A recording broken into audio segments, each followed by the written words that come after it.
Pour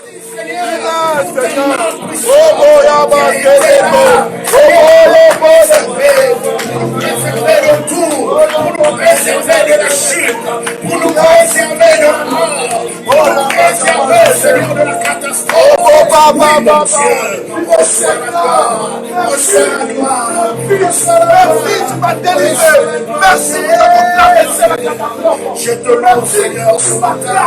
Je te loue, Seigneur, ce jour. Je te loue, éternel, mon Dieu.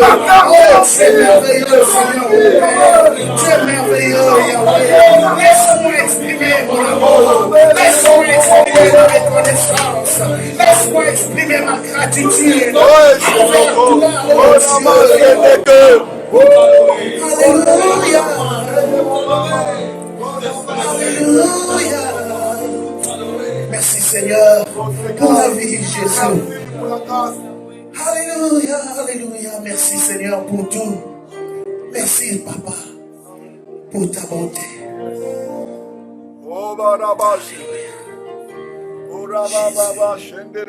Jésus est ton nom. Jésus est ton nom. Jésus est ton nom. Reçois la gloire. Alléluia. Reçois l'honneur. Bien-aimé, tu vas élever ta voix ce matin. Le Seigneur est déjà là, présent au milieu de nous. Tu vas simplement élever ta voix pour recommander ces instants que nous allons avoir entre ces saintes mains. La Bible dit, si l'Éternel ne bâtit, celui qui bâtit, bâtit en vain. Nous avons besoin de Dieu plus qu'à jamais ce matin. Oui, c'est encore, je dirais, notre premier culte où nous nous revoyons ce matin. Bien que c'est avec une équipe restreinte, mais le Seigneur est là. Le Seigneur est là comme il a toujours été là. Nous voulons simplement lui dire de prendre la première place ce matin. Nous voulons simplement l'inviter à venir régner encore en ce jour. Nous voulons simplement lui demander de venir encore toucher nos cœurs. Nous voulons simplement lui demander de venir conduire tout ce qui se dira et se fera en ce lieu. Nous ne voulons rien faire par nous-mêmes. Nous ne voulons rien dire par nous-mêmes. Nous voulons dépendre de lui et de lui seul. Élève ta voix, prie le Seigneur. Alléluia, alléluia, alléluia. Seigneur, nous t'invitons ce matin. Oui, Seigneur, ce culte est pour toi. Ce culte est pour toi, Seigneur. Ce culte est pour toi. Voici notre front. Nous sommes venus bâtir cet autel pour toi. Mon Dieu et mon roi. Reçois, Seigneur, oh Dieu, l'offrande de nos lèvres. Reçois, Seigneur, le sacrifice que nous t'apportons ce jour. Yahweh, tu es Dieu. Yahweh, tu es Dieu. Laisse que tu puisses nous guider, Seigneur, ce matin. Laisse que tu puisses nous conduire en ce jour. Laisse que tu puisses, Seigneur, te révéler à chacun d'entre nous.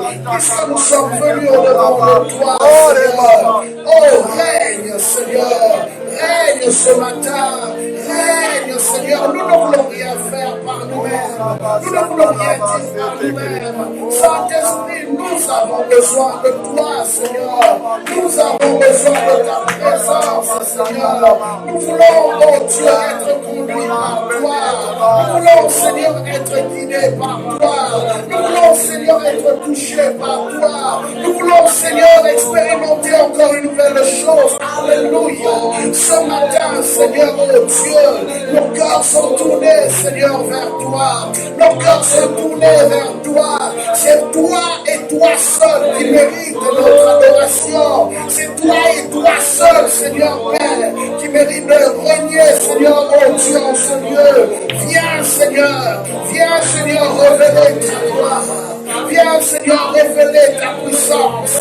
Viens, Seigneur, révéler ta nature divine. Oh Dieu, nous te prions, Seigneur, ce matin. Viens, oh Papa. Viens, Seigneur, nous conduire. Viens, Seigneur, nous conduire. Viens, Seigneur, nous conduire. Oh Dieu, dans le lieu que tu as préparé pour l'avance, nous nous soumettons à toi. Nous nous soumettons à toi, oh Dieu. Nous nous soumettons à toi, éternel des armées. Nous nous soumettons à toi, roi de gloire. Nous nous soumettons à toi,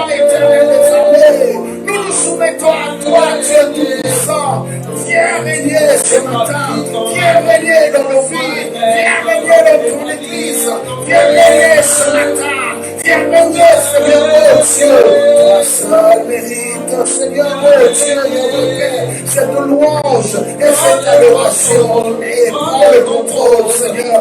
Oui, Seigneur, prends le contrôle de ce service. Prends le contrôle de tout ce qui va se lire. Prends le contrôle de tout ce qui se fera.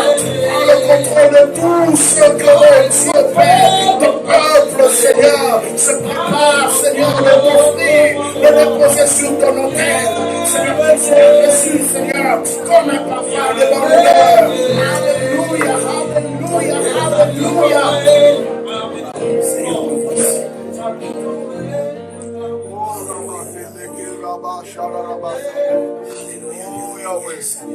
Nous t'élevons, Yahweh, nous t'élevons.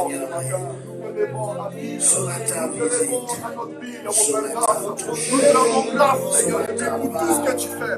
Nous te rendons grâce pour tout ce que tu relâche encore, Seigneur, ta sainte onction, Seigneur. Relâche encore ta grâce, Seigneur. Relâche encore ta Seigneur. Oui, Papa, oh Dieu, nous te prions ce matin. Relâche encore, Seigneur, tout ce qui est de ta divinité. Relâche encore tout ce qui est de ta puissance. Relâche encore tout ce qui est de ton autorité. Ce matin, viens, Seigneur, revenez ton honneur. Oh, vers toi, Seigneur, nous tournons le regard. Alléluia,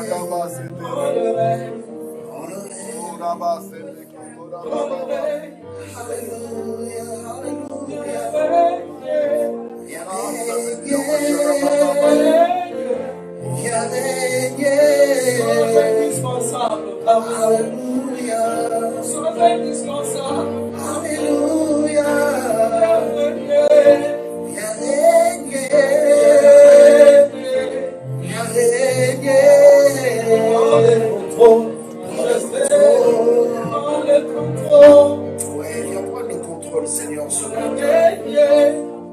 Que toute la gloire et l'honneur te reviennent à toi et à toi seul. Toi, le Dieu de toute éternité. Nos regards sont tournés vers toi, oh Dieu. Seigneur, nous élevons nos voix pour t'appeler. Nous élevons nos voix, Seigneur, pour t'adorer. Nous élevons nos voix, Seigneur, pour te demander d'agir. Nous élevons nos voix pour te demander de nous toucher. Nous élevons nos voix pour te demander, Seigneur, de remplir ces lieux.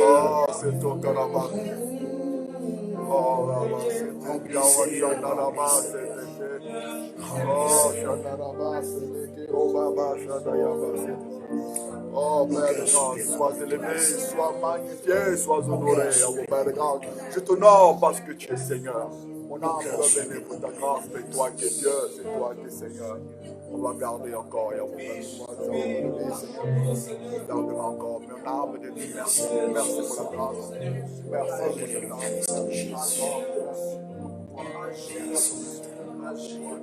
C'est toi qui es Seigneur. Oh, Shanabas. Oh, Karabas, Karabas, Karabas.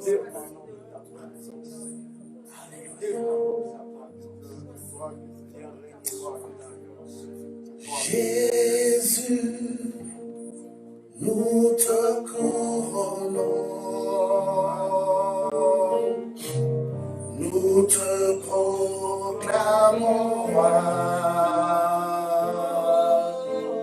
présent au milieu de nous. Nous te lèvons par nos chants, Jésus, Jésus, nous te couronnons. Nous te proclamons roi, présent au milieu de nous.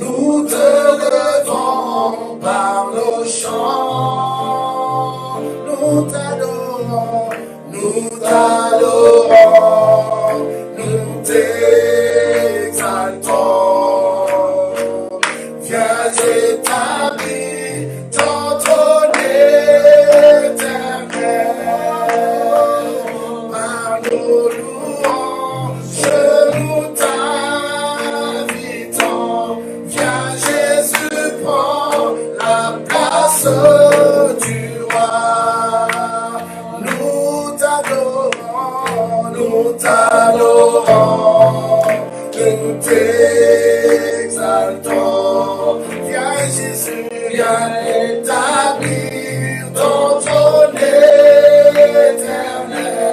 Par nos louanges, nous t'invitons. Viens Jésus, prends la place du roi.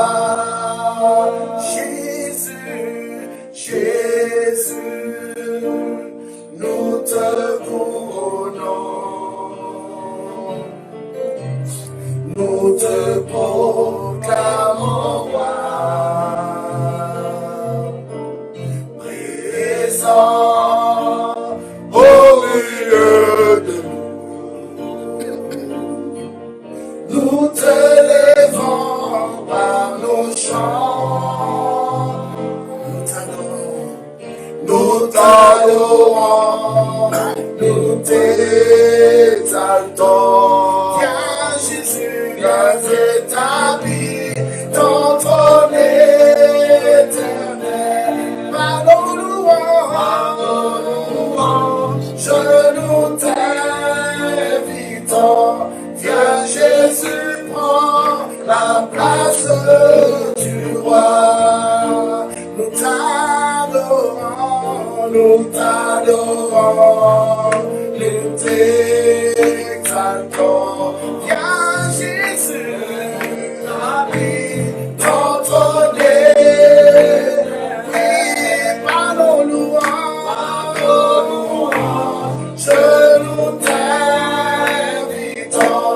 Viens Jésus, prends la place du roi. Oui,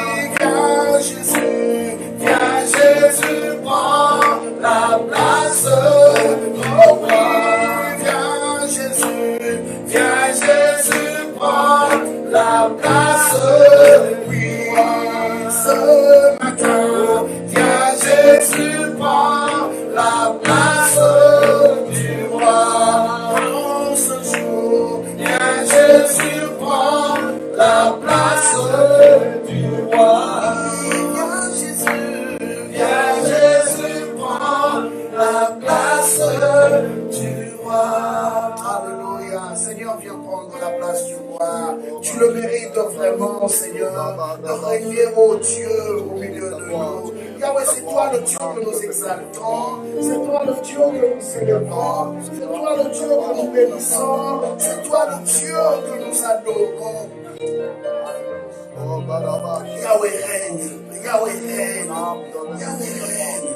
Merci pour ta présence parmi nous. Merci pour ta présence au milieu de nous. Je sais que ce matin encore tu vas faire du bien. Je sais que ce matin encore tu vas parler. Je sais que ce matin encore tu vas toucher car ta présence est déjà là, en train de saturer ce lieu. Ta présence est déjà là, en train d'envahir ce lieu. Ta présence est déjà là, en train de nous faire du bien. Oh Dieu, c'est partout, Seigneur, où ton peuple est connecté ce matin. Ta présence nous fait du bien. Ta présence est là, Jésus. Ta présence remplit ce lieu. Ta présence inonde ce lieu, Yahweh. Merci, merci, merci pour ta gloire que tu me dois. Alléluia, alléluia, alléluia. Oui, Seigneur, prends sa place parce que tu la mérites vraiment. Tu la mérites vraiment. Seigneur, elle est destinée à personne d'autre si ce n'est qu'à toi. Dans tout ce que tu auras à faire, Seigneur, que toute la gloire te revienne à toi et à toi seul. Car tu es le maître de toutes choses, le maître de l'univers, le maître de toute la création. Oui, Seigneur, mon âme te souvient, mon âme sourire après toi, mon âme te bénit, mon âme t'exalte, mon âme, Seigneur, mon Dieu, vient t'adorer encore, Seigneur, en ce jour. Tu es mon Dieu, tu es mon Dieu, tu es mon Dieu. Que le règne de Dieu, c'est la gloire. Tu es merveilleux, Seigneur, notre Dieu. Tu es merveilleux, Seigneur, notre Dieu. Alléluia. Alléluia. Merci Jésus. Alléluia. Merci Seigneur. Merci Seigneur. Tu es le Dieu créateur, Adonai. Tout ce qui existe n'ont été créés que par toi. Alléluia.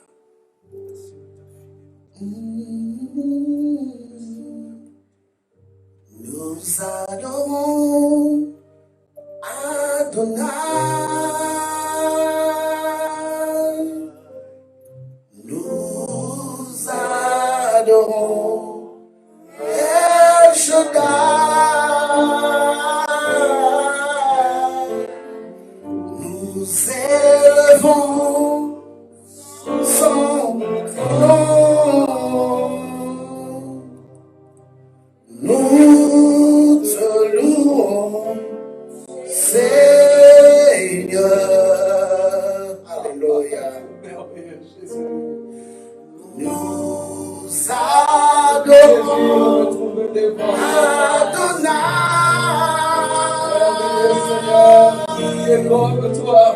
Oui, nous élevons El Shaddai.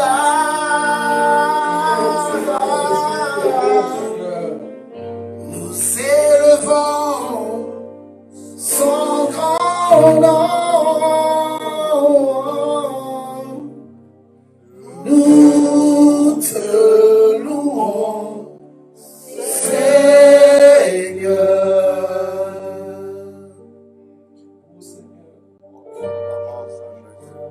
Laisse-nous, Seigneur, louer ton Seigneur. Laisse-nous, Seigneur, te lever au-dessus de toi. Laisse-nous, Seigneur, célébrer ta présence ce matin. Laisse-nous, Seigneur, mon Dieu, reconnaître que tu es le Dieu créateur et qu'il n'y en a point d'autre.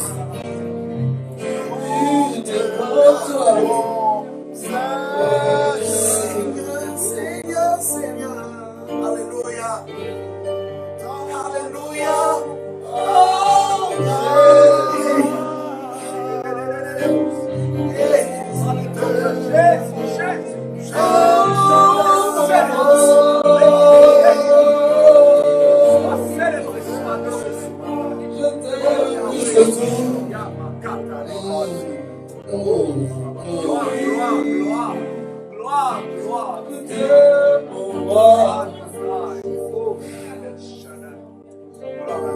nous adorons Adonai.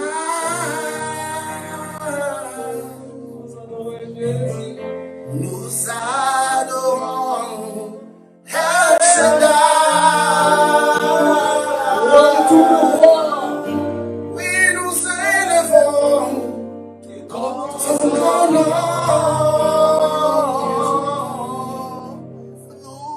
Nous te louons, Seigneur. C'est toi qu'on adore. El Shaddai, El Shaddai, Alléluia. El Elyon Adonai. Age to age, you still the same. Oh Jésus. By the power of your name, El Shaddai, El Shaddai, El Adonai. I will praise you till I die. El Shaddai. Est-ce qu'on peut m'aider en français? El Shaddai, El Shaddai, El Elyon Adonai. Adonai, tu es le bien, par le puissant que j'ai.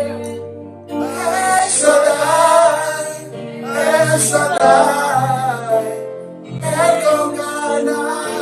Adonai. Je te suivrai où que El Shaddai. Est-ce qu'on peut répéter encore, bien-aimé? Pendant que tu chantes ce corps, c'est quand tu réalises qu'il est le Dieu puissant, celui qui peut tout changer. Quand la parole sort de sa bouche, elle crée. Elle réalise qu'il n'y a rien qui peut résister devant ce Dieu-là. Alléluia. Déclare-le encore. El Shaddai, El Shaddai, El Shaddai, El Elyon, Adonai,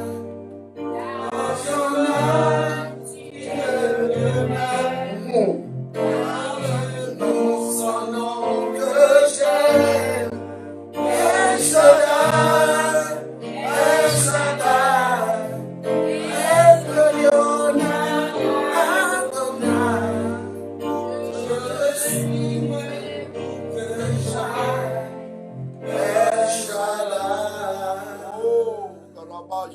Tu es El Shaddai.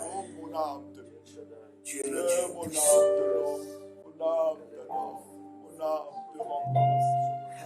Comment tu es merveilleux. Alléluia. Nous t'élevons. Mon seul abri, mon refuge et ma force. Pendant ce temps, tu as été notre seul abri. Pendant que ça frappait à gauche et à droite, tu as été notre seul abri. Alléluia. Tu as été celui qui nous a gardés. Tu as été celui qui nous a protégés. Tu as été celui, Seigneur, qui nous a fait du bien, oh Dieu. Oui, Père, la maladie a frappé à notre porte. Mais tu as été ce refuge pour ton église.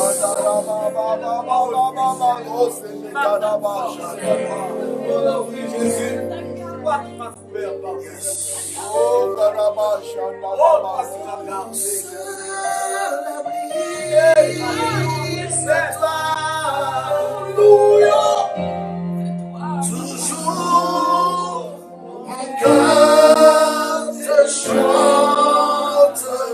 Voici ma reconnaissance. Car tu me délivres à chaque fois que je t'entends. Alléluia.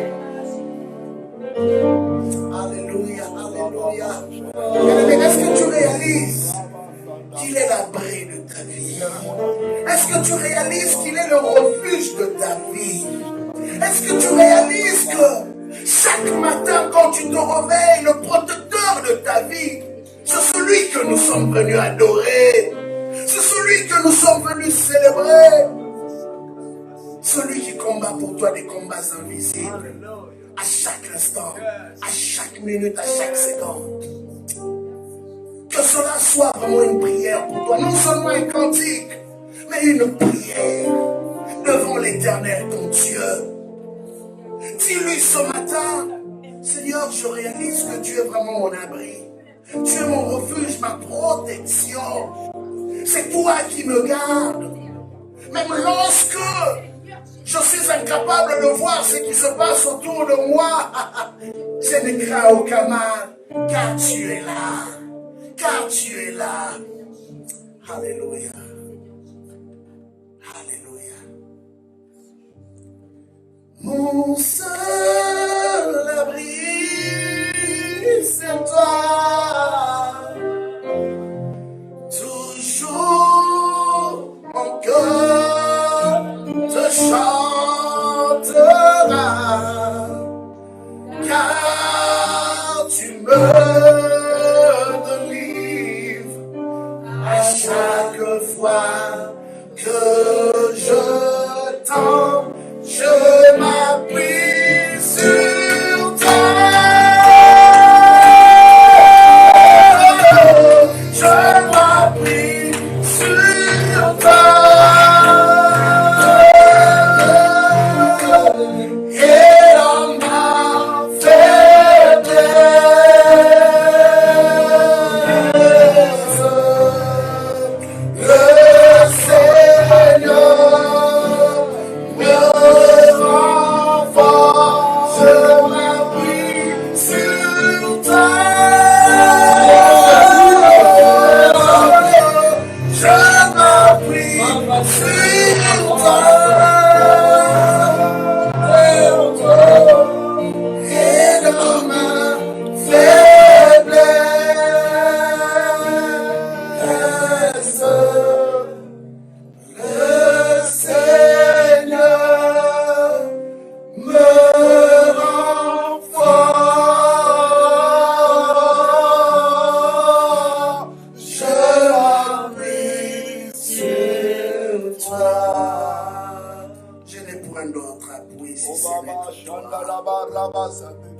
Alléluia, Seigneur.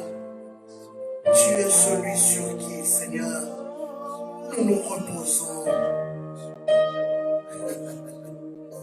Alléluia. Yahweh, ton nom est fidèle pour l'éternité. Ton nom est Amen. Il n'y a pas de Dieu comme toi, Jésus. Oh, oui, mon Dieu, elle est vrai Dieu. Parce qu'il n'a jamais menti.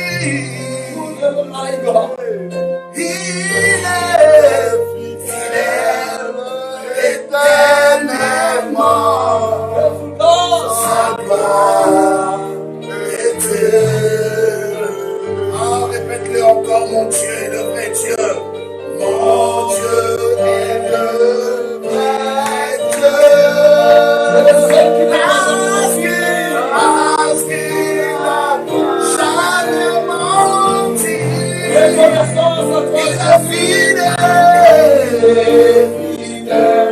éternellement. Sa gloire éternelle. Déclare-lui encore, mon Dieu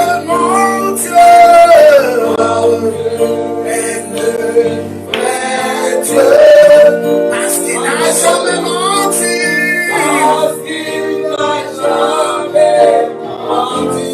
Il est fidèle, Jésus. Il est fidèle éternellement. Sa gloire éternelle. Alléluia. Son nom est Jéhovah Jireh. Son nom est Jéhovah Rapha. Son nom est Jéhovah Nissi. El Shaddai, El Shaddai, Adonai. Il est le vrai Dieu. Son nom est Jéhovah Jireh. Son nom est Jéhovah Rapha. Son nom est Jéhovah Nissi. El Shaddai, El Shaddai, Adonai. El Shaddai, El Shaddai, Adonai. Oui, El Shaddai, El Shaddai, Adonai, Adonai. Tu es le Dieu. Alléluia. Le véritable Dieu, Seigneur. Tu le sais, Seigneur. Nous t'élevons parce que tu es bon. Être le Dieu qui nous a choisis. T'adorons parce que tu es grand, Yahweh. Tu es le Dieu qui nous a choisis pour être ce peuple par qui tu as décidé de te révéler. Pour être ces hommes et ces femmes par qui tu as décidé de te révéler. Que ton nom soit béni, Seigneur, ce matin, à cause de ta présence, qui nous fait encore du bien, Seigneur. Reçois l'honneur, la gloire et la puissance, maintenant et pour le siècle des siècles. Nous disons tous Amen. Est-ce qu'on va acclamer le Seigneur?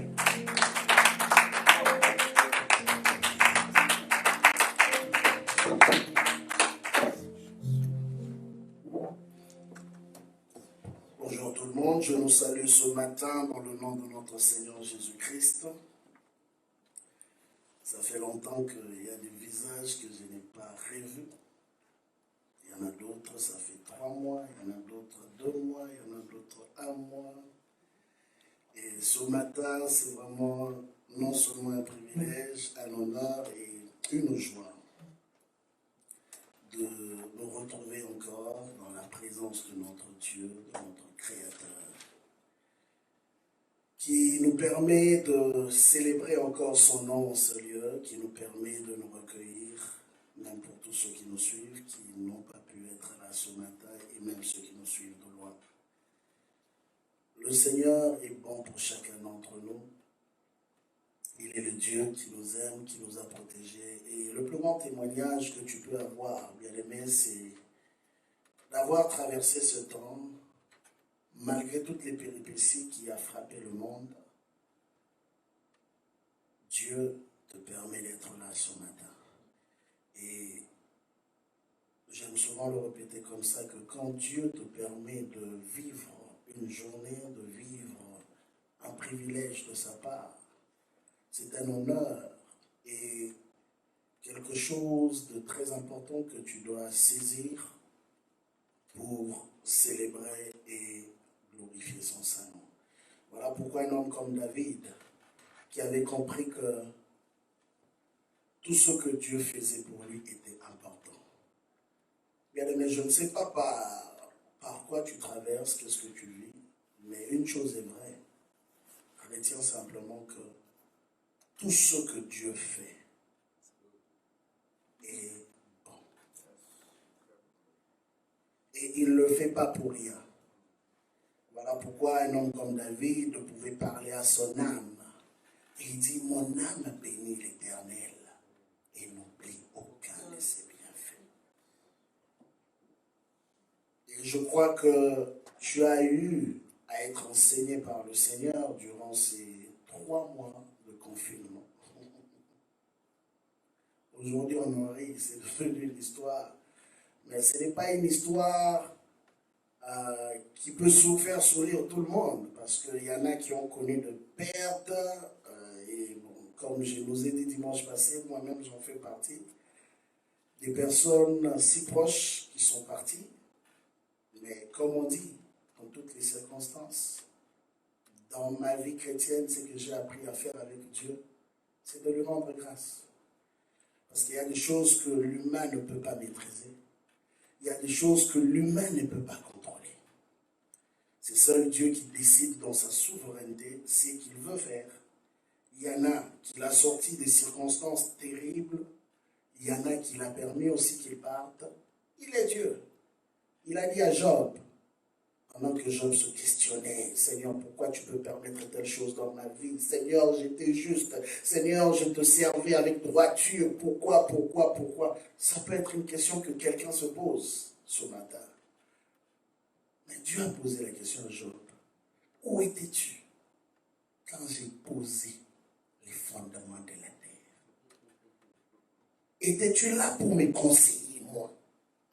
Bien aimé, de fois nous pensons connaître les choses. De fois nous pensons maîtriser les cycles de la vie. De fois nous pensons être meilleurs, même plus intelligents que Dieu. Quand nous venons pour poser des questions à Dieu, Seigneur, pourquoi? Bien aimé, avant que toi tu ne poses la question du pourquoi, Dieu avait déjà la réponse de pourquoi il avait autorisé cette chose. Quelle que soit sa nature. J'imagine un peu la nature, la réalité de Job. Qui est ce parent aujourd'hui qui peut accepter de tout perdre en une journée? Non seulement ses biens, mais tous ses enfants en une journée. Tout, sans exception. Donc, hier tu festoyais avec 10 enfants, tu te réveilles aujourd'hui avant la fin de la journée, tous tes 10 enfants sont partis. Il y a de quoi que sa femme s'énerve, bien aimé. Vous savez, deux fois nous prêchons cette parole, mais nous pensons que cette femme était sadique. N'est-ce pas? Quand on dit que la femme de Job a dit à Job, maudit Dieu et meurt. Vous ne pouvez pas comprendre la douleur d'une femme qui a eu, je ne sais pas si c'est par césarienne ou par voie normale qu'elle a accouché, 10 enfants, et que tous, le même jour, partent. Il y a de quoi se nerver contre même la vie. Tu vas même te poser la question, Seigneur, pourquoi tu m'as envoyé sur la terre pour me ravir tout le même jour? Mais bien aimé, pendant ces temps, quand la femme était meurtrie au-dedans d'elle, et je vois encore l'attachement des mamans par rapport à leurs enfants, la douleur pendant, ils multipliaient, allez-y maintenant, multiplier 9 mois par 10. Donc ça veut dire 90 mois de sa vie. Que cette femme a eu à porter des grossesses, souffrant, pleurant, gémissant, vomissant. Mais elle se retrouve maintenant que tous les 90 mois qu'elle a eu partent en fumée comme ça. Il y avait de quoi se nerver. Mais Job, en dépit de sa douleur, il a eu une attitude merveilleuse. Ça me rappelle l'histoire encore d'un papa de l'église qui nous racontait un jour. Un de ses amis perd ses enfants, l'un de ses fils, je pense. Et il pleurait amèrement lors du deuil. Et le papa vient consoler son ami. Disons, un autre ami qui console. Il dit, non, mon frère, tu es quand même chrétien, tu ne peux pas pleurer comme ça. Maîtrise-toi quand même. Parce qu'il ne comprenait pas la douleur, il n'avait jamais perdu quelqu'un de proche. Bon, quelques temps après, dans les circonstances de la vie, le conseiller va perdre maintenant sa femme. On dit que lui, il a pleuré encore doublement. Et l'ami en question, le même ami qu'on avait conseillé, vient maintenant conseiller son ami. Mon cher, toi tu étais là quand moi j'avais perdu mon enfant, tu m'as conseillé, j'avais compris. Calme-toi quand même, on est chrétien, on va se revoir avec elle un jour. Il dit non, toi tu ne comprends pas. Ça ce n'est pas un enfant, ça c'est ma femme. Le conseiller a oublié ses propres conseils. C'est là que Dieu nous révèle souvent notre fragilité. Haïti maudit Dieu et meurt. Parce que la femme connaissait les principes spirituels. Il avait épousé un homme spirituel. Et il savait qu'aucun homme n'a le droit de maudire Dieu. C'est une malédiction. Mais tellement qu'elle était en colère contre Dieu. Voilà pourquoi quand tu traverses des circonstances difficiles, fais attention à ton cœur. S'il y a quelque chose que tu dois protéger, c'est ton cœur. Elle s'était laissée aller. Et elle a commencé à parler, sans égard. Maudit Dieu et meurt. Et Job lui dit, pourquoi je le ferais? Quand Dieu m'avait béni, j'étais content. Maintenant, Dieu a décidé de reprendre ce qu'il m'avait donné. La seule chose que je peux faire, c'est de bénir aussi son Saint-Nom. Mais c'était un langage, je peux dire une phrase qui a trouvé son sens plus tard. Maintenant, lui-même, Job, il pensait que la douleur allait s'arrêter là. Mais la douleur a continué. Au point que même sa propre chair, Job n'arrivait plus à supporter même sa propre chair. Ce même homme pieux, ce même homme qui a été capable de se lever contre sa femme, il a décidé un jour de maudire même les jours de sa naissance. Il n'a pas maudit Dieu, mais il a maudit les jours de sa naissance. Donc, comme pour dire que, Seigneur, si tu savais que je devais venir sur la terre pour souffrir autant, il ne fallait pas que tu me permettes que je vienne. Bien aimé, penses-tu que Dieu est fou? Penses-tu que Dieu est fou? Pourquoi il peut permettre à un seul homme de vivre autant de malheurs? Et de surcroît, pour lui répondre encore, il lui dit, quand j'ai posé les fondements de la terre, où étais-tu? C'est moi qui ai décidé de te mettre sur la terre. C'est moi qui ai décidé que tu viennes. Alors je peux faire de toi ce que je veux. C'est le côté un peu bizarre. Dieu peut faire de toi ce qu'il veut. Pour la prier, l'homme qui ressuscitait les morts, l'homme qui opérait des miracles, Paul a accompli des miracles extraordinaires dans son ministère. Mais Paul lui-même ne pouvait pas se guérir, s'auto-guérir. Et il dit 3 fois, pas une fois, 3 fois j'ai prié le Seigneur pour qu'il m'enlève cette écharpe. Mais écoutez la réponse de Dieu. Ça, c'est la réponse la plus choquante. Moi, je souffre. Tu me permets de prier pour les gens et je vois ce que tu fais. Mais moi-même, je viens te prier et ta réponse est si simple que comme ça. Ma grâce te suffit. Donc, ta grâce veut dire douleur.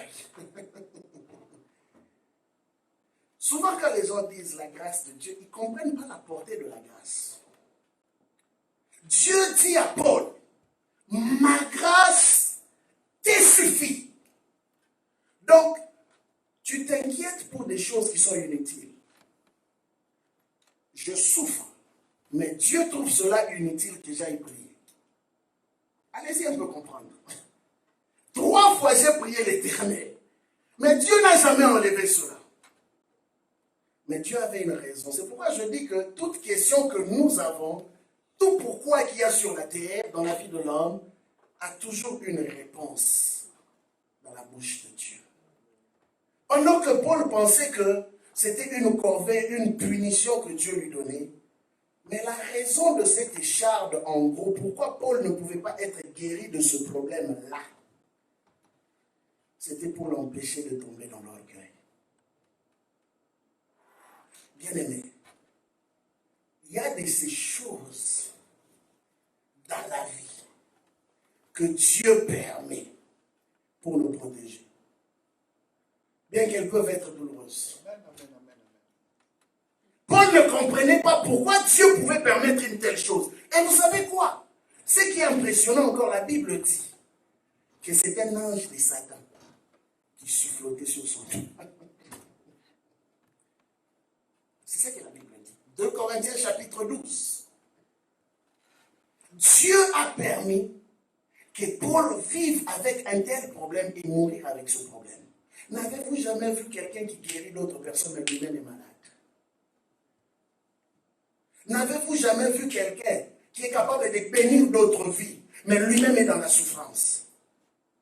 Voilà la raison du pourquoi quand Jésus était à la croix, les gens lui ont dit, si toi tu es vraiment fils de Dieu, descends, sors de là.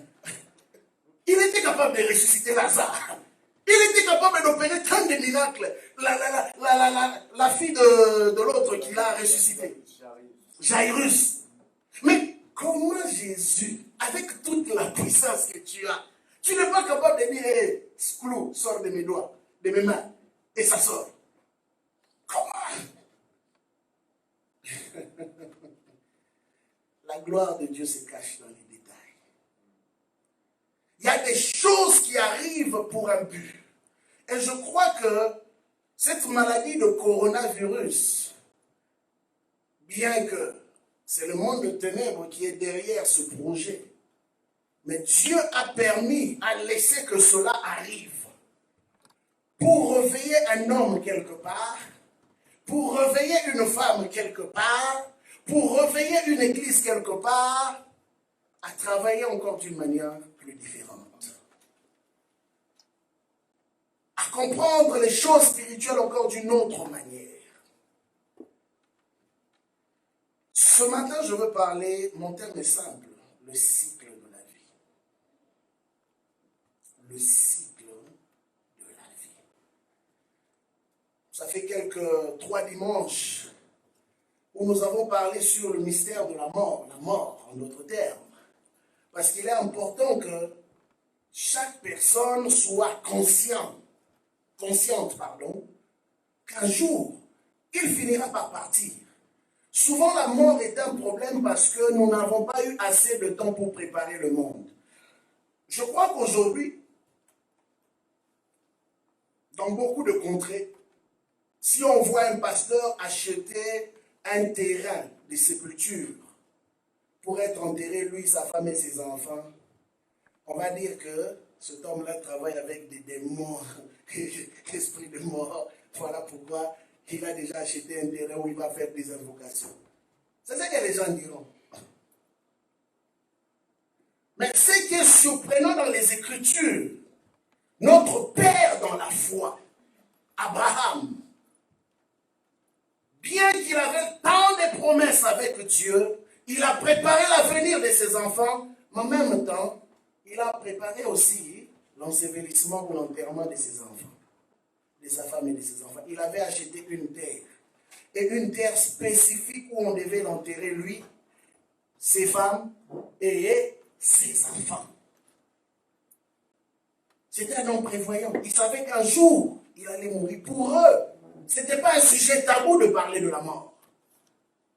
Dans nos cultures, souvent quand on parle de la mort, les gens disent que vous appelez l'esprit des morts. La mort fait partie de la vie. On n'appelle pas l'esprit de mort parce qu'on parle de la mort. Même Jésus a eu à parler de la mort, ou de sa mort, si je dois le dire comme ça. L'une des raisons pourquoi l'apôtre Pierre a protesté, pour dire que le Père ne permettra pas que tu ailles, tu puisses mourir. Mais Jésus dit, arrière de moi Satan. Parce que la mort faisait partie du plan de Dieu. Parce que sans la mort, il n'y aurait pas eu résurrection. Et sans la résurrection, il n'y aurait pas eu le bénéfice du salut tel que nous le voyons aujourd'hui. Et la Bible dit que pour qu'un grain puisse produire, il est appelé d'abord à faire quoi? À mourir. Vous allez constater que souvent les grands hommes dans la vie, après leur mort, ce qu'ils ont eu à porter comme grâce, comme mouvement, prennent de l'ampleur. Et les gens comprennent mieux le langage de ce qu'ils disaient après sa mort.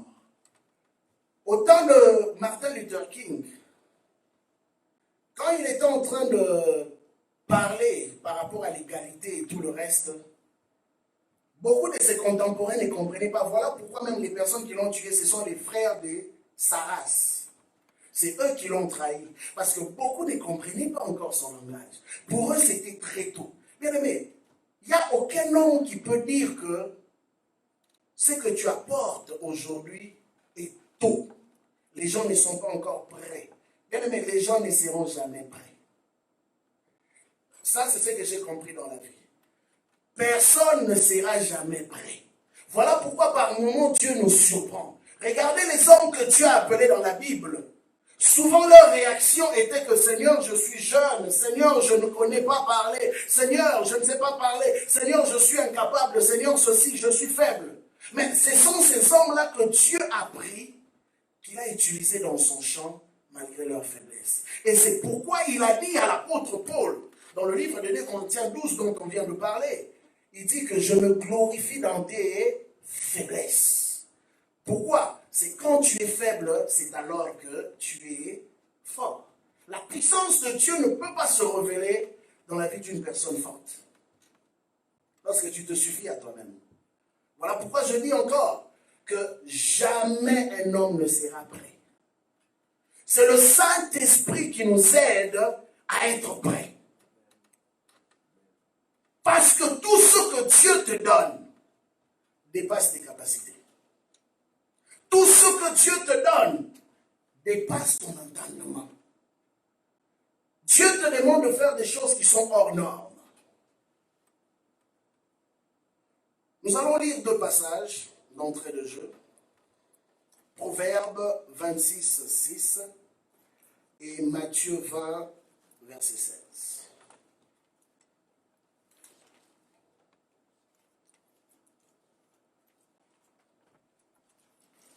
Proverbe 22, 6. 22.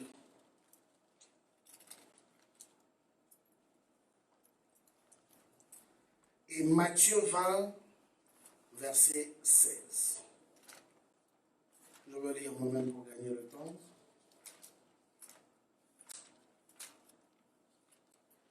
La Bible dit ceci. Instruis l'enfant selon la voie qu'il doit suivre. Et quand il sera vieux, il ne s'en détournera pas. Je répète. Instruis l'enfant selon la voie qu'il doit suivre. Et quand il sera vieux, c'est-à-dire quand toi tu ne seras plus là et qu'il sera face à la vie seul, il ne s'en détournera pas du chemin que toi tu lui as montré.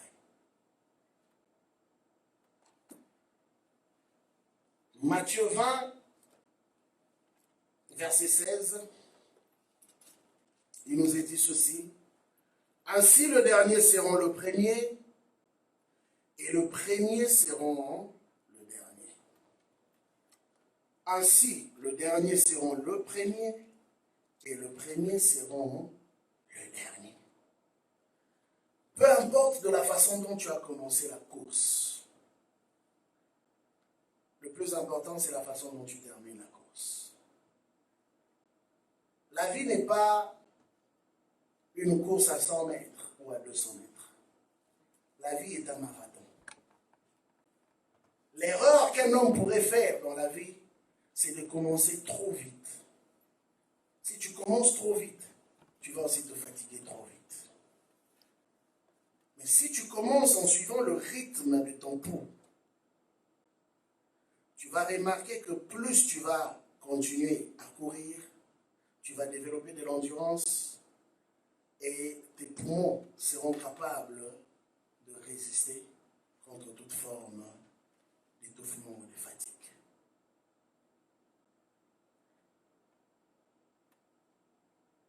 La vie est composée de 4 cycles de base. 4 cycles. Dans la première, la naissance. La deuxième, la croissance. La troisième, l'apogée. Et j'ai mis un slash à côté pour dire, à côté de l'apogée, il y a le déclin. Et quatrième, la mort. Je disais la naissance, la croissance, l'apogée et la mort. Le héros de demain, c'est celui qui se prépare aujourd'hui. Voilà pourquoi Salomon insiste. Il dit ceci, instruit à l'enfant. Ce que j'aime, la Bible est claire. On n'a pas dit instruit à l'adulte. J'ai expliqué hier aux jeunes une réalité souvent qui fait défaut dans nos cultures, où il y a beaucoup de sujets qui sont tabous, que les parents ne peuvent pas discuter avec les enfants. Bien sûr, cela veut, je ne dis pas qu'un parent doit commencer à tout dire à l'enfant, c'est-à-dire l'enfant, le parent a pour devoir de préparer l'enfant par rapport à son futur et à l'âge adulte. Mais qu'est-ce qui se passe? Souvent, il y a des sujets que beaucoup de parents ne se sentent pas à l'aise ou ne sont pas prêts à en parler avec les enfants. Et les enfants les apprennent d'une manière brute à l'extérieur. Et cela fait en sorte que, puisqu'ils ont manqué cela à la maison, la façon dont on leur présente cela à l'extérieur n'est toujours pas de la bonne manière. C'est pourquoi à un certain âge, surtout à l'âge adolescent, nous remarquons que la plupart d'enfants décrochent d'avec leurs parents. Pourquoi ils décrochent?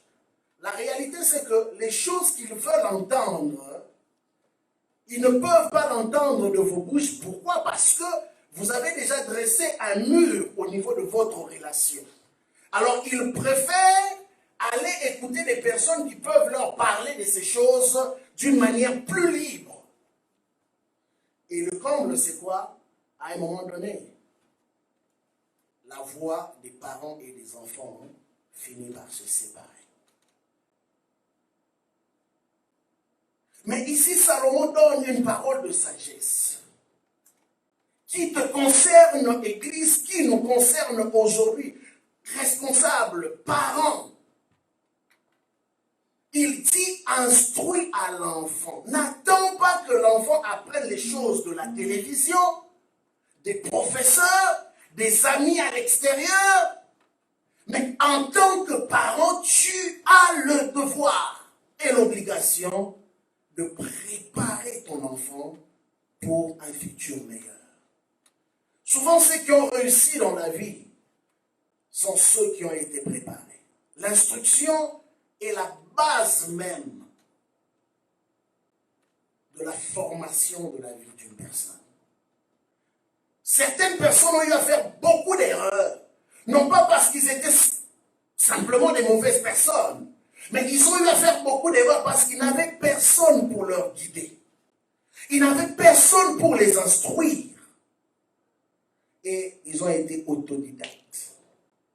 Mais malheureusement, les autodidactes apprennent toujours de la mauvaise manière. Il y a des erreurs qu'on peut éviter.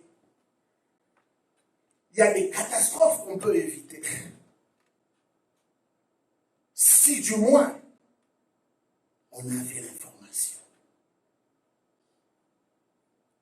Et Dieu, dans sa pédagogie avec son peuple, il prend toujours le temps. Et c'est même la question que j'ai posée hier aux jeunes. Qu'est-ce que vous avez appris personnellement durant ces 3 mois de confinement? Est-ce que ça a été juste un temps d'arrêt comme tous les autres? On mange, on boit, on prie peut-être, on lit peut-être la Bible. Mais c'est quoi l'instruction? Parce que quand Dieu décide de tout arrêter comme ça, c'est parce qu'il veut communiquer une instruction. Mais c'est quoi l'instruction avec laquelle tu es ressorti durant ces 3 mois de confinement? Qu'est-ce que tu diras à la génération future? Qu'est-ce que tu enseigneras à tes enfants? Qu'est-ce que tu enseigneras à tes contemporains?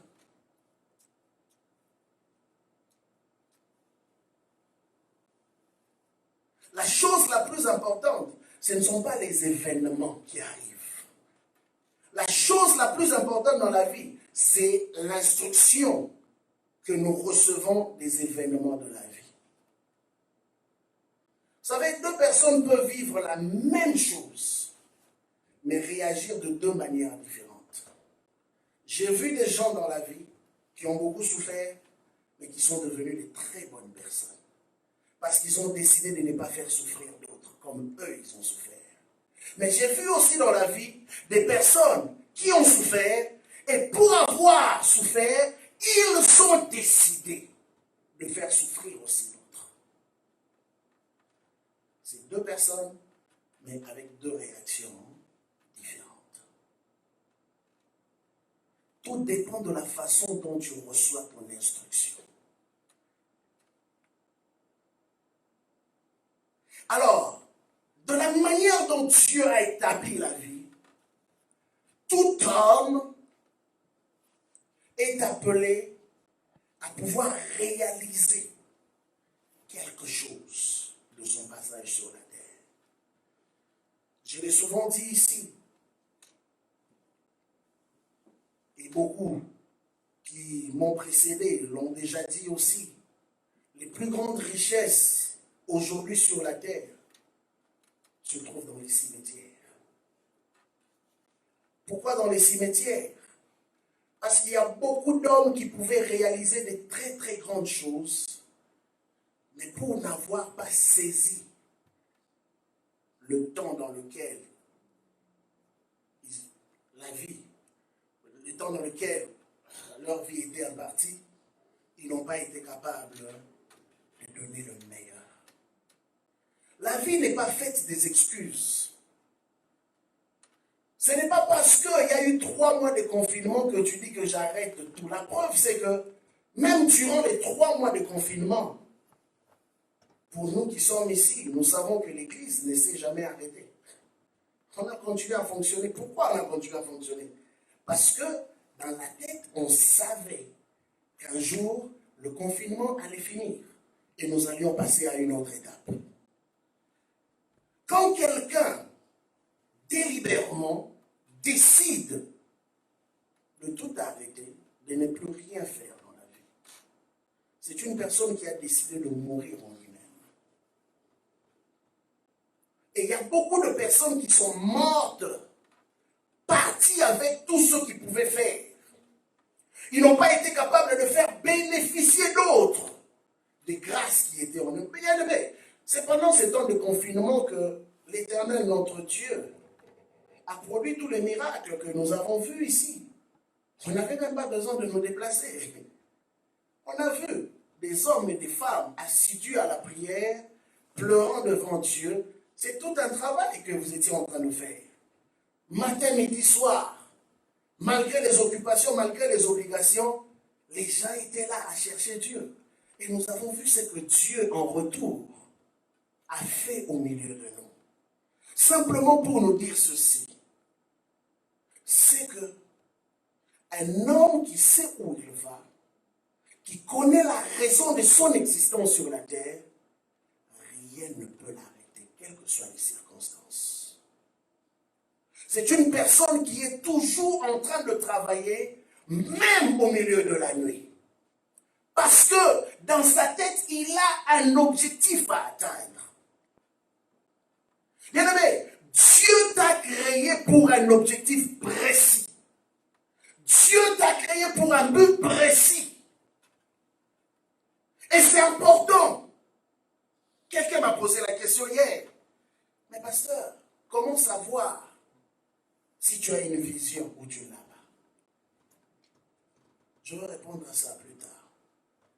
Mais je leur avais déjà répondu à cela. Comment savoir? Bien-aimé, tu n'es pas un accompagnateur des hommes sur la terre. Lisez Romains chapitre 3, verset 23. Vous allez comprendre une réalité. Je veux avoir une autre approche ce matin par rapport à ce passage. La Bible dit, tous ont péché et sont privés de la gloire de Dieu. Tous ont péché et sont privés de la gloire de Dieu. Mais qu'est-ce que cela veut dire exactement? Oui, tu vas m'expliquer qu'Adam et Ève ont péché dans le désert. Dans le jardin. Voilà pourquoi ils avaient été chassés. Ils ne pouvaient plus vivre la gloire de Dieu. C'est sûr que c'est la première réponse que tu vas me donner. Tous ont péché. Mais Adam, quand il a péché, est-ce qu'il était avec moi? Est-ce qu'il était avec toi? Mais la Bible condamne toute l'humanité à cause du péché d'un homme et d'une femme.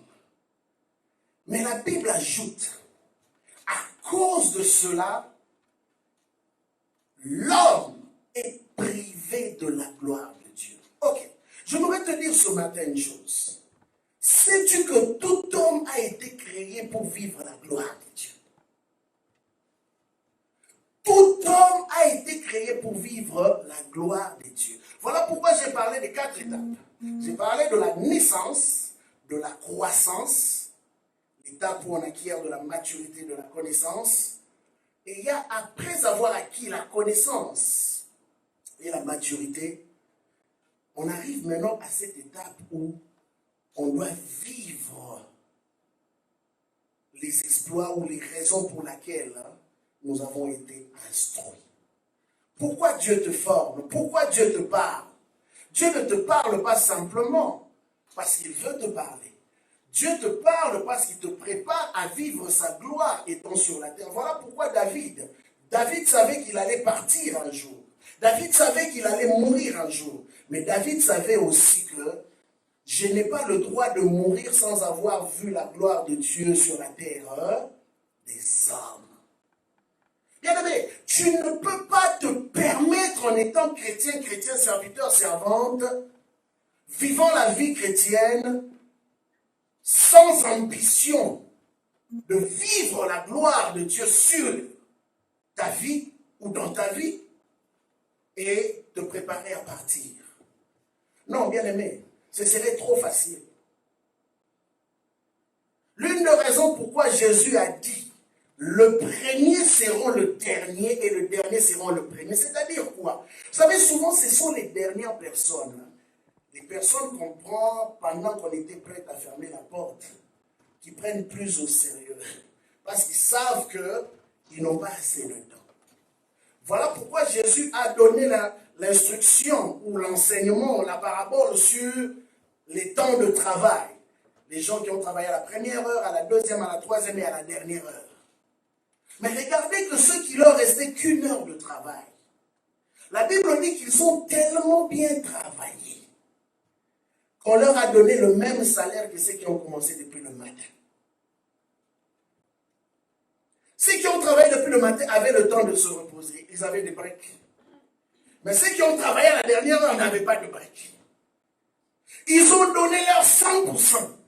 Et on leur a payé le même salaire.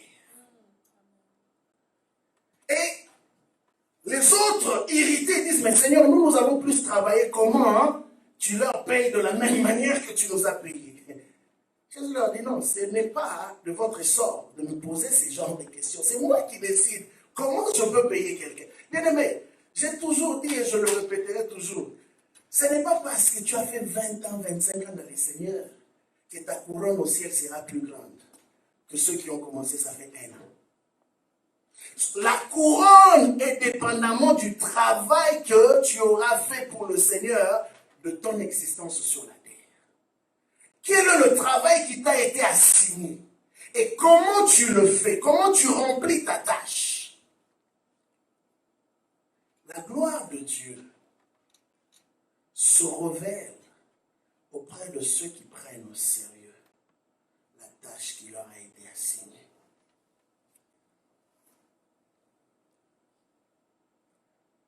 Quand je rentre dans le contexte de Romains 3-23, juste pour nous expliquer plus clairement, quand la Bible dit que tous ont péché et sont privés de la gloire de Dieu.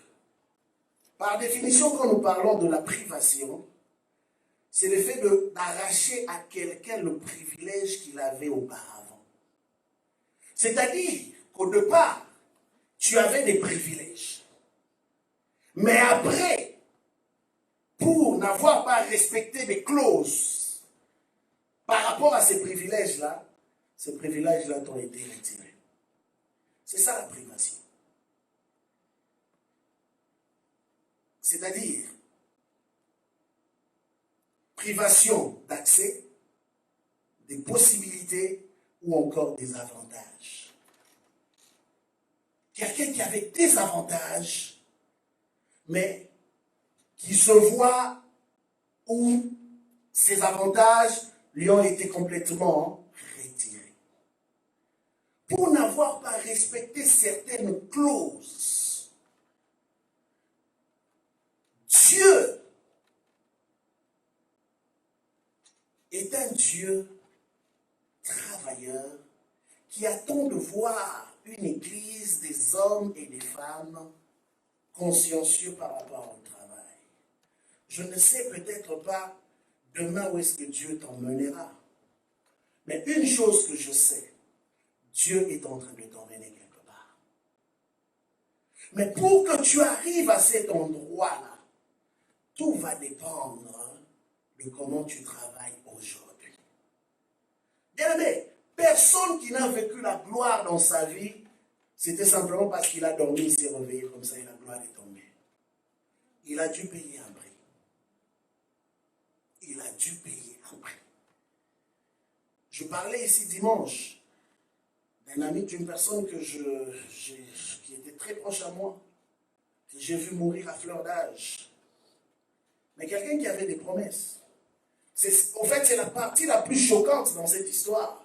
C'est de voir que beaucoup de ces promesses dont j'ai été témoin, que Dieu lui a donné même par prophétie, ne se sont pas accomplies. Il est parti. Bon, la grande question, est-ce que Dieu est menteur? Non, bien-aimé. Dieu ne ment pas. Dieu ne ment pas. Mais il y a une règle que le chrétien doit comprendre. C'est que les promesses que Dieu nous fait sont rattachées aussi par rapport à deux notions. Deux notions importantes. Les gens qui ont réussi dans la vie, ce n'est pas simplement ceux qui étaient le meilleur dans leur domaine. Non, détrompez-vous. Ils n'étaient pas simplement les meilleurs. J'aime parler souvent de mon basketteur, là, Michael Jordan. Il n'a pas été le meilleur de son domaine. Non, pas du tout. Même son coach ne l'aimait pas parce qu'il n'était pas bon. Mais l'homme s'est discipliné comme les hommes disaient qu'il n'était pas bon. Lui, il a décidé de devenir bon.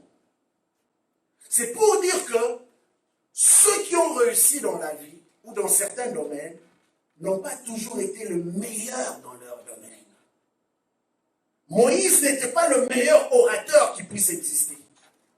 Mais la Bible dit qu'en Israël, depuis que Moïse est mort jusqu'à l'apparition de Jésus, il n'y a plus de prophète en Israël comme Moïse, à qui Dieu a parlé face à face. Donc tous les prophètes que vous connaissez dans les Écritures, ils voyaient des représentations de Dieu. Eux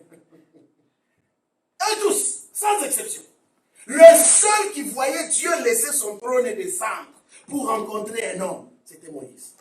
Mais cet homme-là, pour terminer, un mot, c'était un problème.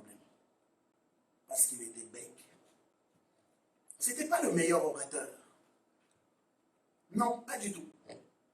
Mais Dieu l'avait choisi lui. Ce n'est pas parce que tu parles bien. Ce n'est pas parce que tu crois être le plus intelligent de ta promotion. Ce n'est pas parce que tu es excellent dans ce que tu fais actuellement que tu seras nécessairement le meilleur. Non. Moi, j'ai compris dans la vie que ceux qui sont meilleurs ont compris deux choses. Un, la notion du temps. Et puis deux, ils ont eu à travailler. Ils ont compris que je n'ai pas beaucoup de temps. Alors, puisque je n'ai pas beaucoup de temps, je dois travailler plus que d'autres travaillent. Pour être meilleur que d'autres, tu dois travailler plus que d'autres. Si tu ne travailles pas plus que d'autres, bien aimé, tu raconteras juste les fables de La Fontaine. Tu parleras juste des promesses. Une fois, j'ai rencontré quelqu'un. Un jour, je lui ai dit, mais tu sais que si toi, tu allais prendre Dieu au sérieux, là, c'est moi qui lui ai dit, tu allais être tellement loin que même les gens qui sont sortis, qu'on connaît là, qui font le succès dans le domaine de la musique, allaient être de très loin derrière toi. Vous savez la réponse que la personne m'a donnée? Dieu va faire, pasteur. Je sais que j'ai les promesses de Dieu. Mais tu as les promesses de Dieu, qu'est-ce que tu en fais? C'est ça l'erreur de beaucoup de chrétiens. J'ai les promesses, les professions d'été. Bien aimé, j'ai vu des gens mourir sans voir les promesses. Dernièrement, une femme est venue me trouver. Elle m'a dit, pasteur, comment ça se fait que cet homme vient de mourir? Parce que quelques mois avant qu'il ne meure, il y a eu des paroles prophétiques qui sont sorties où on lui promettait qu'il allait faire le tour du monde pour prêcher l'évangile. Mais Dieu ne ment pas. Dieu parle. Mais il y a des règles dans ce que Dieu dit. Il y a des principes dans ce que Dieu dit. Si tu ne le respectes pas, tu sais qu'est-ce qui va se passer? Ces promesses-là, puisque c'est de Dieu et la vision est de Dieu, Dieu suscitera quelqu'un d'autre à ta place pour que ces promesses-là se réalisent à travers cette personne, mais toi, Dieu t'enlèvera. C'est pourquoi je dis que Dieu ne ment pas. Dieu parle, oui, et ses paroles sont certaines. Elles s'accomplissent à coup sûr. Mais le plus important, c'est à l'homme de comprendre ces deux choses. La notion du temps. Qu'est-ce que tu fais du temps que Dieu te donne? Comment travailles-tu? Et vous savez, je racontais encore à quelques personnes il y a de cela 2 jours. Je leur disais ceci. L'homme que j'ai enterré, qu'on a enterré dimanche, au niveau de la connaissance qu'il avait de la parole de Dieu, je crois que s'il devait écrire des livres, Ce n'est pas pour exagérer. Je crois qu'il pouvait même mourir avec 50 ou 100 ouvrages. Ça, je vous dis la vérité, je le connais personnellement. Il avait tellement une connaissance approfondie des Écritures. Il écrivait tellement. Mais bien aimé, regardez qu'aujourd'hui, il meurt sans laisser un seul ouvrage. Sans rien laisser derrière lui.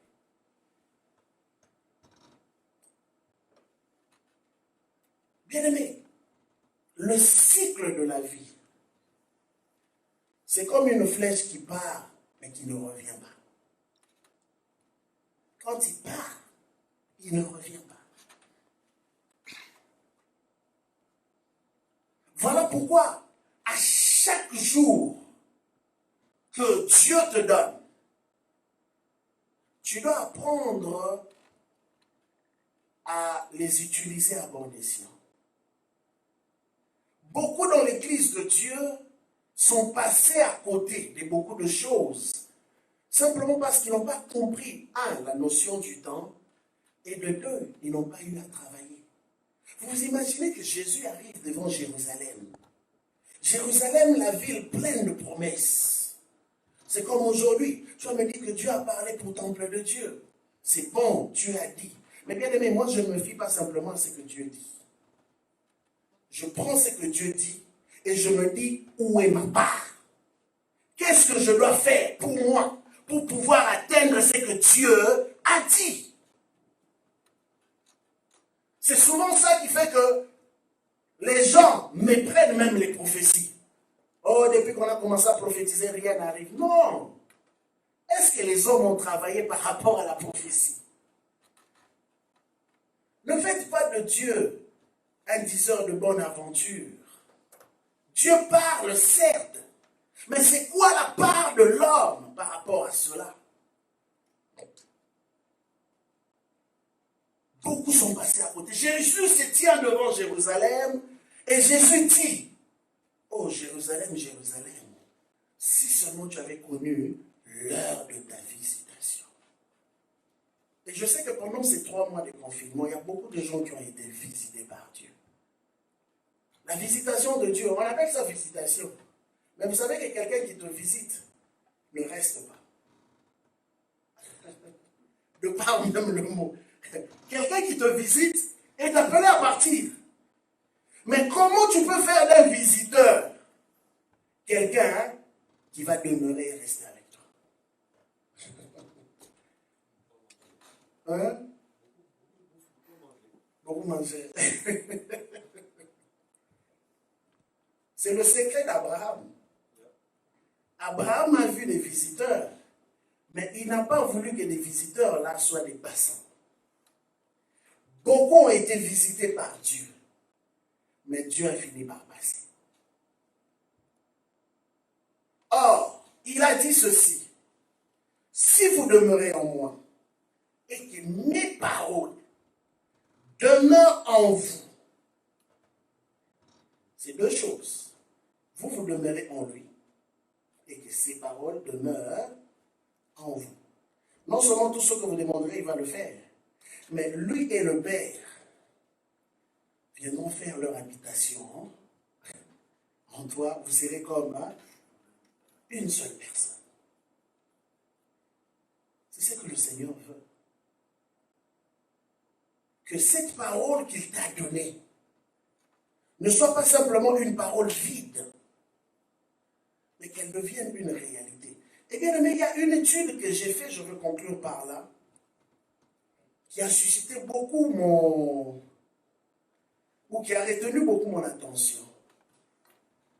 Moïse, qui était le prophète libérateur du peuple d'Israël, qui a été envoyé, vous pouvez lire dans le dernier chapitre du livre de Deutéronome, je pense Deutéronome chapitre 34, verset 6, si je ne me trompe pas, nous verrons qu'à la fin de la vie de Moïse, Moïse a eu à préparer une succession.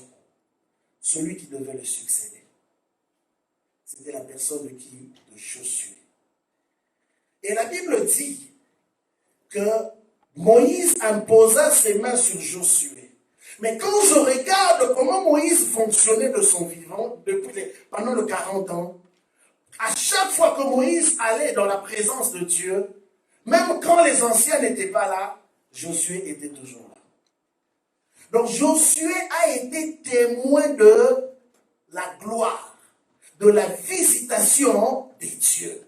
Donc c'était comme cet enfant que Moïse était en train d'entraîner ou d'instruire par rapport aux choses à venir, selon Proverbe.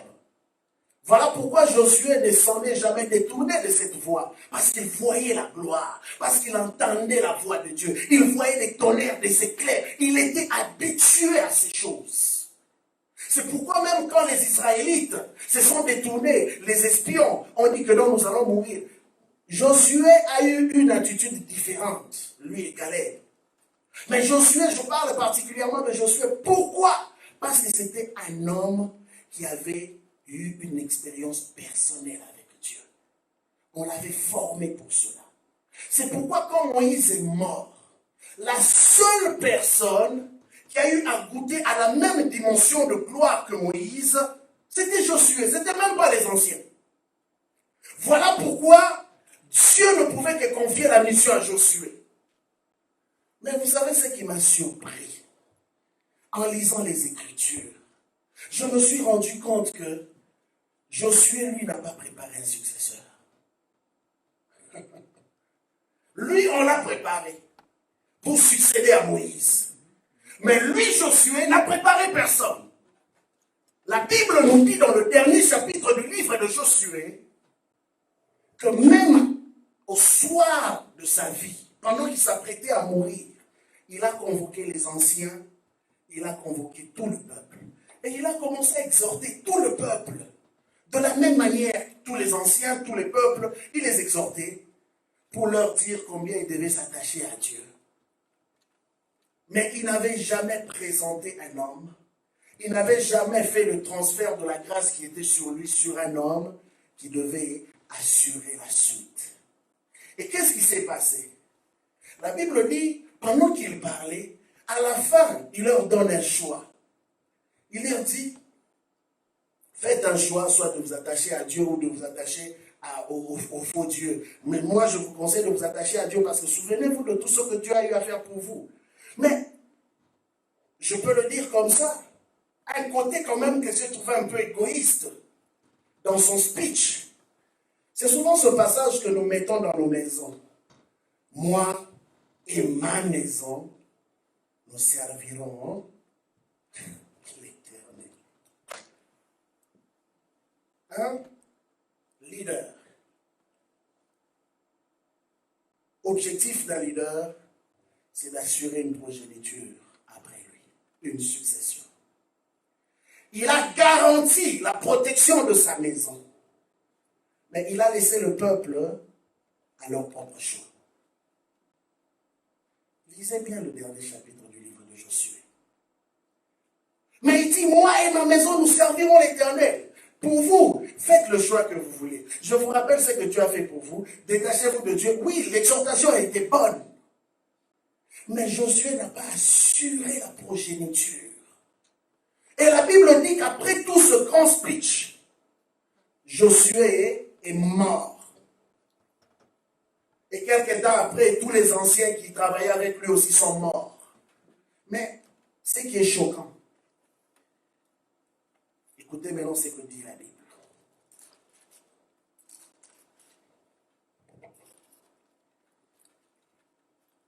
Juge chapitre 2, versets 10 à 11. La Bible dit ceci. Toute cette génération fut recueillie auprès de ses pères. Et il se leva après elle une génération qui ne connaissait point l'Éternel, ni ce qu'il avait fait en faveur d'Israël. Ça, c'est très grave. Comment, après tant d'exploits de Dieu, tant de miracles de Dieu, il n'y a eu personne après cette génération pour raconter à la génération future ce que Dieu avait fait pour eux. D'où part l'erreur?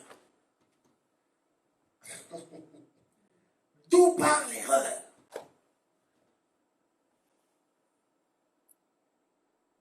Josué le problème. Lui, il a eu à être préparé par Moïse. Mais lui, Josué, n'a préparé personne.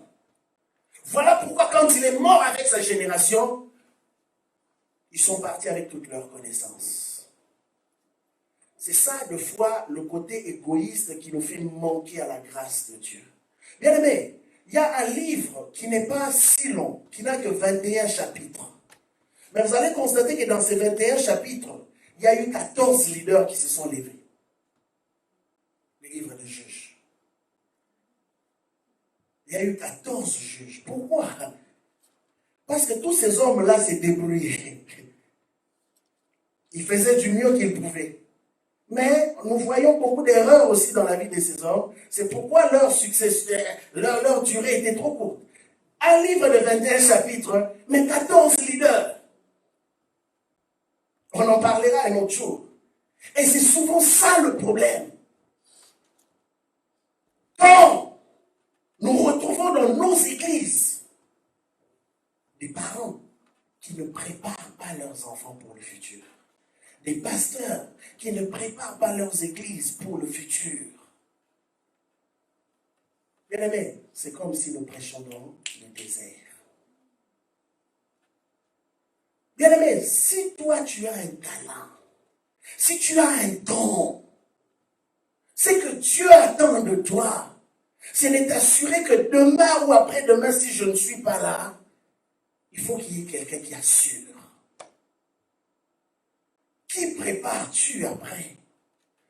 Ou même si présentement tu ne vois encore personne, mais est-ce que tu prends le temps d'instruire, de former, de préparer une génération future avec une bonne connaissance? Et ce qui me choque dans le livre de Juges 2:10, la Bible dit que après cette génération-là, ceux qui sont venus ne connaissaient pas l'Éternel. Donc, ça veut dire que même dans leur maison, on ne parlait même pas de Dieu.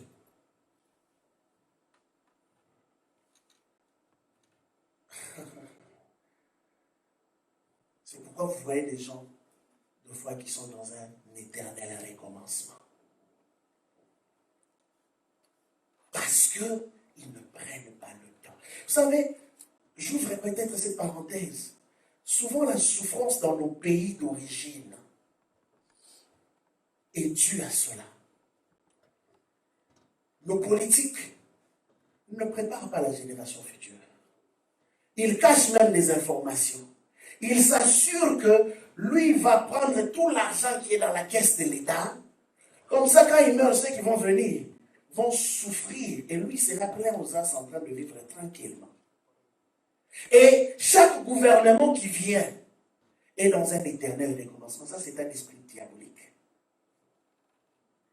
qu'on ne doit même pas retrouver dans l'église du Seigneur. Et j'aime Paul. Paul dit à Timothée, c'est que tu m'as entendu prêcher.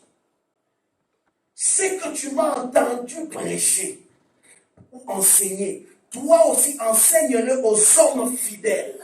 Et que eux aussi puissent enseigner à d'autres hommes fidèles. Paul s'assurait qu'après lui, au moins 3 autres générations puissent bénéficier de la grâce. Bien aimé, la vie est très courte. Mais qu'est-ce qu'il en restera de toi après ton passage sur la terre? C'est ça ta gloire. C'est ça ta gloire. Adam a eu un sérieux problème. Parce que Adam ne pouvait pas transmettre des bonnes valeurs à ses enfants.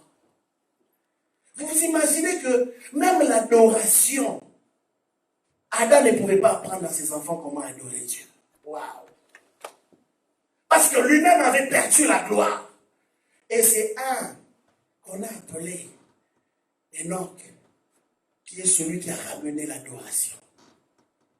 À partir de lui, on a commencé à invoquer Dieu à nouveau. Donc imaginez-vous, depuis qu'on a chassé du jardin d'Éden, il n'y avait plus des hommes qui adoraient. Waouh! Il n'y avait plus des hommes qui adoraient. Parce qu'Adam ne pouvait plus transmettre l'instruction. La vie est un cycle.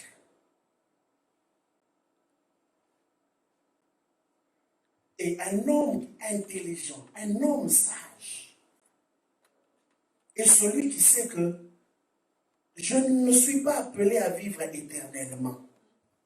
Non, personne ne peut vivre éternellement.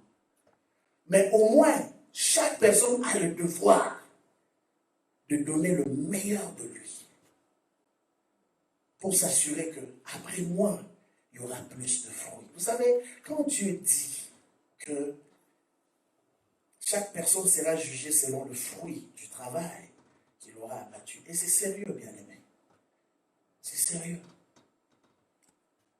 Dieu pose la question par rapport au fruit de ton travail. Qu'est-ce que Dieu t'a donné? Qu'est-ce que tu en fais? Combien de personnes en bénéficient?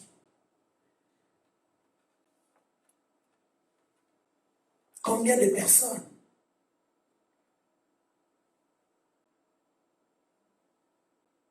Ne privez pas les gens de la grâce de Dieu dans vos vies. Bien-aimé, ne dis pas aussi que je n'ai rien, parce que tu risques même d'énerver ton Créateur. Chaque personne a quelque chose à donner. Peut-être que tu n'es pas prédicateur. Peut-être que tu n'es pas chantre. Mais tu as quelque chose à donner. Qu'est-ce que tu peux donner? Qu'est-ce qui restera après toi? Qu'est-ce que nous dirons après ton passage sur la terre?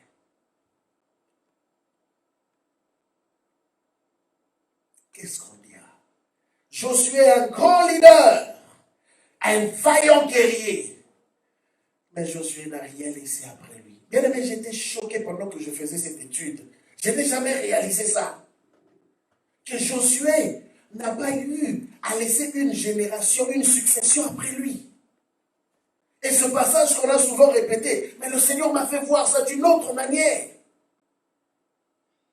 Ce passage, moi et ma maison, nous servirons l'Éternel. J'aime ce passage. Mais le Seigneur m'a donné un autre angle de ce passage. Il a privilégié sa maison, sa femme et ses enfants. Mais les enfants que Dieu lui a donnés, le peuple que Dieu lui a donné. Bien aimé, Moïse était prêt à mourir pour le peuple. Moïse était prêt à se sacrifier pour le peuple. Ça, c'est un leader. Qu'est-ce que tu as que tu pourrais laisser derrière toi? Il y a un homme qui crie quelque part. Il y a une femme qui crie quelque part. Il y a une famille qui crie quelque part. Peut-être que c'est une phrase, une parole de ta bouche.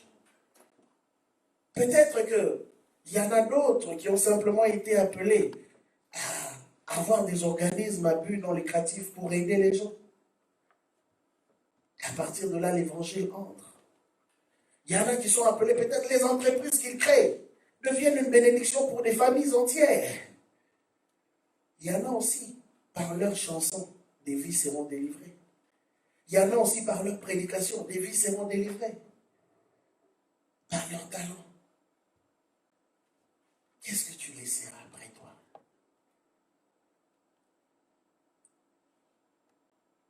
C'est dans l'apogée que nous parlons de la gloire. Parce qu'après que Dieu t'ait instruit, tu dois maintenant entrer dans l'étape de la gloire. Parce que vous savez, ce qui suit la gloire après, c'est la mort. Après la gloire, c'est la mort. Il n'y a plus rien. Il n'y a plus rien. Voilà pourquoi les gens qui ont vécu la gloire, juste après, ils n'ont pas vécu longtemps. Ils sont partis. Regardez l'histoire d'Élie. Après le feu, il ne restait plus beaucoup de temps à vivre. Il ne restait plus beaucoup de temps. Et la plupart, c'était comme ça. Quand vous regardez bien les Écritures, c'est après les grands exploits que Dieu a finalement pris ses hommes. Mais le bon côté, c'est qu'après eux, on a vu le fruit de leur travail. La grande question pour toi, il te reste 6 mois pour terminer l'année. 6 mois. Quelle est la décision que tu prends ce matin en te disant, Seigneur, Beaucoup sont partis tout au long de cette année. Peut-être qu'ils n'avaient pas prévu. Oui, je crois que beaucoup n'avaient pas prévu de mourir. Beaucoup n'avaient pas prévu de partir. Mais ils sont quand même partis. Et je vais encore le répéter. Je dis, on ne le souhaite pas. Mais les 6 mois qui nous restent, nous réservent encore beaucoup de surprises. Mais, comment partiras-tu? Parce que d'une manière ou d'une autre, même si tu ne veux pas entendre ce que je dis, d'une manière ou d'une autre, un jour ou l'autre, ça viendra, ça frappera à ta porte. À quel âge? Je ne sais pas. Mais ma prière pour toi, c'est que, au moins, que tu te dises, je fais ce pourquoi tu m'avais envoyé.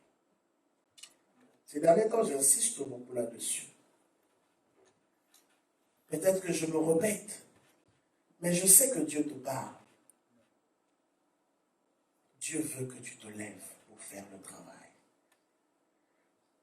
Paul dit à Timothée, prêche la parole. Dans les bons comme dans les mauvaises circonstances. Prêche. Cela veut dire quoi? Il n'y a pas de bonnes conditions pour faire ce pourquoi tu as appelé à faire. D'ailleurs, ceux qui ont accompli les grands exploits, ce sont des gens qui ont marché à contre-courant. On a pris l'exemple hier du jeune homme qui a créé l'application Zoom. Je ne pense pas qu'il imaginait qu'aujourd'hui, ça allait être l'application la plus utilisée. En 3 mois, il a réalisé des chiffres d'affaires phénoménaux. Mais regardez, juste une pensée qu'il a mis en application, ne sachant pas ce que la vie réservée. Mais aujourd'hui, ça explose. Tu ne sais jamais ce qui se passera demain. Peut-être que ce que Dieu t'a donné, ce que Dieu a mis en toi, c'est ça qui sera l'arche de Noé qui sauvera le monde de demain. Peut-être qu'il y aura les déluges encore. Hein? Non, je ne pense pas. La Bible dit qu'il n'y en aura pas. C'est une façon de dire que tu ne sais pas. Coronavirus, tu ne le vois pas dans la Bible. Mais c'est un événement qui est arrivé que Dieu se servit aussi en même temps pour nous enseigner, nous communiquer quelque chose. Donc pour dire que pendant que certains ont fermé, il y a des entreprises qui ne réouvriront plus jamais. Mais Zoom est devenu l'homme parmi les hommes les plus riches. C'est une application qu'on utilise pour communiquer, vidéo et tout.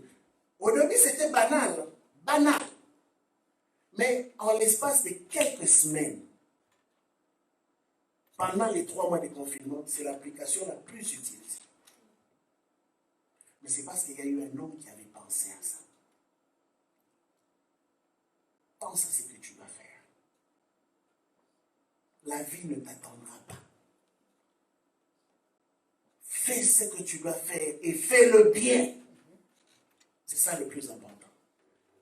Peut-être que si une autre pandémie arrive, c'est peut-être un vaccin, pas le vaccin de Bill Gates, qui sauvera le monde. On a cherché les chrétiens pour apporter le vaccin. On n'en a pas trouvé. Et je blaguais les gens d'hier. J'ai dit, en tout cas, il faut qu'on prie bien. Parce que comment se fait-il que c'est toujours des juifs qui arrivent à créer des histoires? Facebook, c'est un juif. Zoom, juif. Google, juif. Finalement, vous voulez quoi encore?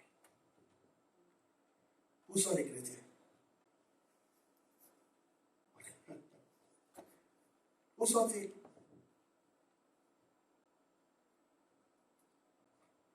Alors on va prier ce matin. On va prier ce matin. Je crois que